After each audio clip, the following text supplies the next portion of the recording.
And as I begin the second part of my khutbah, my dear brothers and sisters, I want to share with you another beautiful story.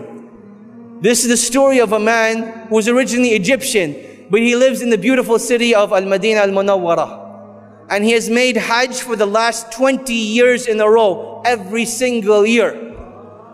And he was doing an interview recently, and he was asked, you as a janitor, as a poor man, what do you think is the cause that Allah subhanahu wa ta'ala keeps calling you back to His house?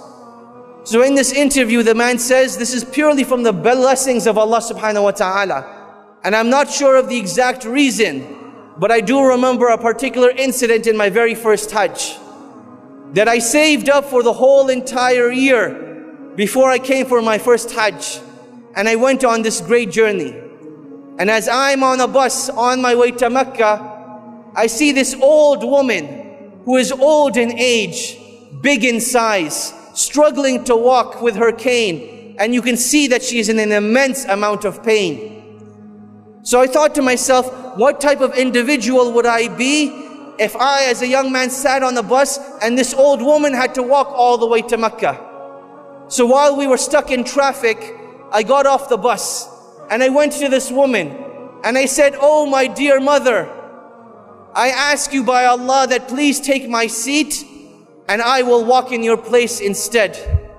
And this woman, she started to cry with tears, thanking Allah that Allah subhanahu wa ta'ala had sent someone that would take her on a bus rather than her having to walk.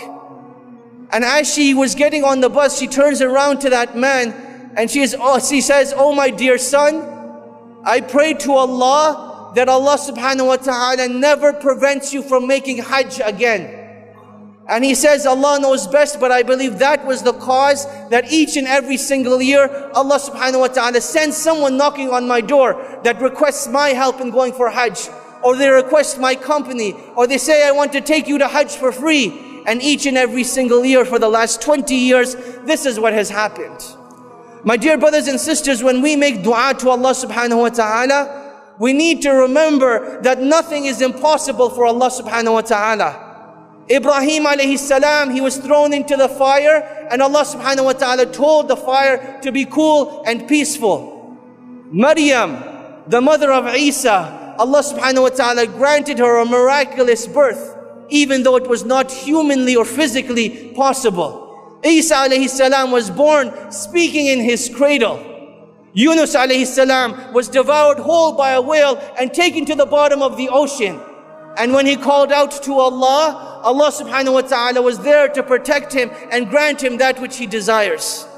My dear brothers and sisters, that is our relationship with Allah subhanahu wa ta'ala. وَآتَاكُم مِّن كُلِّ مَا سَأَلْتُمُوهُ. That if you were to ask Allah subhanahu wa ta'ala, Allah subhanahu wa ta'ala is shy to turn our hands away empty-handed. Rather, we are the ones that fall deficient. That Allah subhanahu wa ta'ala has given us this great blessing, yet we do not take advantage of it. My dear brothers and sisters, Allah subhanahu wa ta'ala does not get angry when we keep asking for the things that we want and desire. Allah subhanahu wa ta'ala becomes angry when we don't ask of Him, when we think of ourselves self-sufficient. My dear brothers and sisters, Allah subhanahu wa ta'ala has legislated this act of dua as our relationship with Allah subhanahu wa ta'ala. It is our way of conversing with Allah subhanahu wa ta'ala. And that is why it is one of the most beloved acts of worship.